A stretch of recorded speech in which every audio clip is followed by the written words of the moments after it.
नमस्कार, स्वागत है आप सभी का एक बार फिर से आपके favourite channel sports fact real में। अब रविवार को यानी कि 18 मई को सारी प्रेडिक्शन सही हो गई। फैंटेसी टीम मैंने नहीं दी थी क्योंकि मुझे पता था कि हरप्रीत बरार आएंगे कि नहीं आएंगे इम्पैक्ट प्लेयर के रूप में, क्या गेंदबाजी करेंगे नहीं करेंगे, इसलिए मैंने आपका लॉस नहीं कराया। मैच की प्रेडिक्शन आपको दे दी थी और जो प्रेडिक्शन दी थी वो आपने देख ली टेलीग्राम और व्हाट्सएप पे। अगर आपने अभी तक हमारे टेलीग्राम चैनल को ज्वाइन नहीं किया है पैसे जीतने के लिए तो ज्वाइन कर लीजिए, डिस्क्रिप्शन में लिंक दे रखा है व्हाट्सएप और टेलीग्राम का। इसके अलावा एक और बात आप लोगों से करनी है कि यार देखिए, पहले आपके भाई के पास स्पॉन्सरशिप भी थी, माई 11 सर्किल आप देखते थे और हम सफर पे भी टेलीग्राम पे थी, लेकिन अब कोई स्पॉन्सरशिप है नहीं, यूट्यूब बहुत ज्यादा पैसा है नहीं, देता नहीं है, तो इसलिए स्कैनर आपके साथ दे रहा हूं कि जो लोग आप अपने भाई की मदद करना चाहते हैं वो कर सकते हैं। अमाउंट नहीं बताऊंगा, 100 200 500 1000 जितनी आपकी क्षमता है, जितना आप अपने भाई को प्यार करते हैं, जितना सपोर्ट करना चाहते हैं आप कर सकते हैं। और ऐसा नहीं है कि नहीं देंगे तो प्यार कम हो जाएगा, प्यार उतना ही रहेगा। अभी जरूरत है तो जरूरत के लिए मैंने सोचा और कहीं मांगू, इससे अच्छा अपने परिवार से ही मांग लेता हूं। तो भाई तो चलिए, अब 19 मई को मैच खेला जाएगा। किसके बीच में खेला जाएगा? एसआरएच और एलएसजी के बीच में मैच खेला जाएगा। कहाँ खेला जाएगा? लखनऊ के इकाना स्टेडियम में खेला जाएगा। शाम 7:30 बजे खेला जाएगा। तो क्या होगी दोनों टीमों की पॉसिबल प्लेइंग 11, पिच रिपोर्ट क्या कहती है, कौन जीतेगा कौन हारेगा, क्या हेड टू हेड रिकॉर्ड कहते हैं, सब कुछ आपको बताएंगे। वीडियो को लाइक कर लीजिए, चैनल को सब्सक्राइब कर लीजिए। इसके अलावा जो मैंने आपको कहा है कि टेलीग्राम और व्हाट्सएप भी आप ज्वाइन कर सकते हैं। तो सबसे पहले एलएसजी की पॉसिबल प्लेइंग 11 के बारे में बातचीत कर लेते हैं। हालांकि दोनों टीमें ऑलमोस्ट बाहर हो चुकी है, ऑलमोस्ट क्या लगभग बाहर हो चुकी है। अब बातचीत कर लेते हैं एलएसजी की पॉसिबल प्लेइंग 11 के बारे में। तो एलएसजी की साइड से आपको ओपन करते हुए नजर आएंगे एडम मार्करम और उनका साथ देंगे मिचेल मार्श। दोनों बहुत अच्छी फॉर्म में है, दोनों बहुत रन बना रहे हैं, लगातार अर्धशतक पे अर्धशतक बना रहे हैं। इसके बाद निकोलस पूरन का बल्ला भी ठीक ठीक से चल रहा है। शुरुआत में तो गदर मचाया था लेकिन उसके बाद थोड़ा सा ठंडा पड़ गया। ऋषभ पंत इसके बाद आएंगे और एक अर्धशतक आया है। बहुत सवाल उठ रहे हैं कप्तानी के ऊपर, लेकिन सच बात यह है कि यार कप्तानी पे सवाल मत उठाओ क्योंकि गेंदबाज तो इनके पास है ही ना, और जो है वो इंजर्ड है।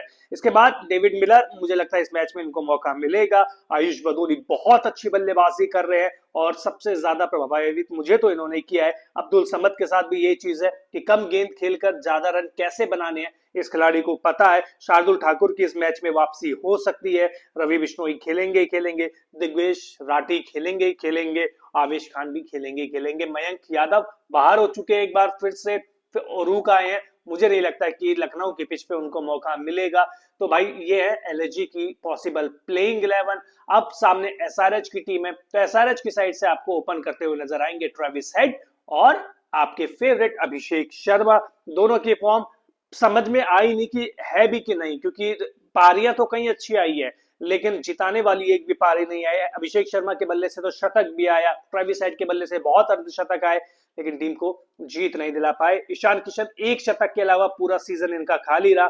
नीतीश कुमार रेड्डी इस मैच में इनकी वापसी हो सकती है, पिछले मैच में बाहर कर दिया था लेकिन अब वापस हो सकता है और सीजन बद से बदतर होता जा रहा है। हेनरी क्लासन भी आपको खेलते हुए दिखाई देंगे, वो सीजन उनका भी नहीं रहा जैसे पिछले सीजन में खेले थे।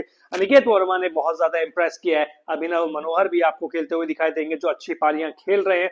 पैट कमिंस कप्तान, ना वो कप्तानी में जादू दिखा ना वो गेंदबाजी में जादू दिखा। जिशान अंसारी ठीक ठीक गेंदबाजी कर रहे हैं, या कहे कि पूरी बॉलिंग लाइनअप में सबसे अच्छी गेंदबाजी कर रहे हैं। हर्षल पटेल को ये पिच इकाना की काफी सूट करेगी क्योंकि जो स्लोअर कटर है वो काम आएंगे और मोहम्मद शमी आपको यहाँ पे खेलते हुए दिखाई देंगे। तो दोनों टीमों की पॉसिबल प्लेइंग 11 हो गई। अब अगर दोनों टीमों के बीच में हेड टू हेड रिकॉर्ड के बारे में बातचीत करें तो देखिए एलएसजी वर्सेस एसआरएच के बीच में कुल मैच हुए हैं 5, जिसमें से 4 मैच एलएसजी जीतने में कामयाब रही है और 1 मैच एसआरएच जीतने में कामयाब रहा है। यानी कि हेड टू हेड रिकॉर्ड में एलएसजी का पलड़ा भारी है। और अगर पॉइंट टेबल में भी देखें तो उसमें भी एलएसजी मुझे थोड़ी सी अच्छी दिख रही है बल्लेबाजी वाइज। गेंदबाजी में आप कहेंगे कि हैदराबाद थोड़ी सी ऊपर है।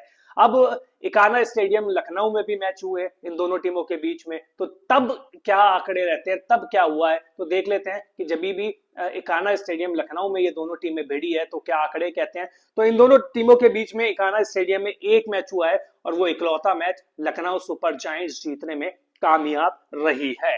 अब इकाना स्टेडियम लखनऊ एलएसजी का होम ग्राउंड है, तो होम ग्राउंड पर इस टीम का प्रदर्शन कैसा रहता है चलिए देख लेते हैं। तो 19 मैच खेले लखनऊ सुपर जायंट्स ने इकाना स्टेडियम में, अटल बिहारी स्टेडियम है का नाम है। 19 मैच खेले, 10 मैच जीते हैं, 9 मैच हारे हैं, यानी कि बिल्कुल आप कह लीजिए कि 50-50 का आप रेशियो मान सकते हैं। एक मैच 19-20 का फर्क है, बहुत अच्छा रिकॉर्ड नहीं है, सिंपल सी बात है, अपने घर पे हारती है और इस सीजन तो बहुत ज्यादा हार मिली है, पहली चीज। दूसरी, गेंदबाजी भी इस सीजन में दम नहीं दिखाया। आपको भी पता है कि शुरुआत से लेकर अब तक लगातार इंजरी कंसर्न की वजह से ये टीम बेबस होती जा रही है। अब हेड टू हेड रिकॉर्ड हो गए, अब पिच रिपोर्ट बता देते हैं आपको, लेकिन पिच रिपोर्ट से पहले आपको वेदर फोरकास्ट बता देते हैं, क्योंकि आजकल वेदर भी बहुत जरूरी है।